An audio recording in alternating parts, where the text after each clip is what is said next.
வணக்கம் மக்களே. இன்றைக்கி வந்து வெண்டைக்காய் முருங்கைக்காய் போட்டு வச்ச காரக்குழம்பு நான் எப்படி செய்வேன் அப்படிங்கிறத உங்களுக்கு காட்ட போகிறேன். முதல்ல வெண்டைக்காயை நல்லா தண்ணியில் போட்டு வாஷ் பண்ணி கட் பண்ணி எடுத்துக்கலாம்.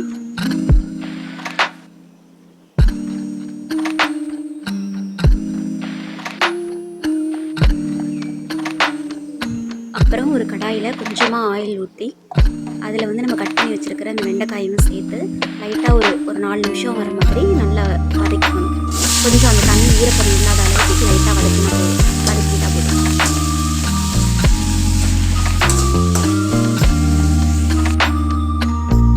திரும்ப அதே கடாயில் கொஞ்சமாக எண்ணெய் ஊற்றி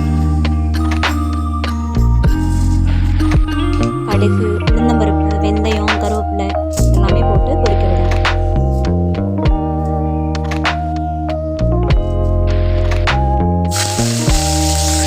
அப்படியே தட்டி வச்சுருக்கேன் இந்த சின்ன வெங்காயத்தை அதை சேர்த்து நல்லா ப்ரௌன் கலர் வர வரைக்கும் நல்லா வதக்கணும்.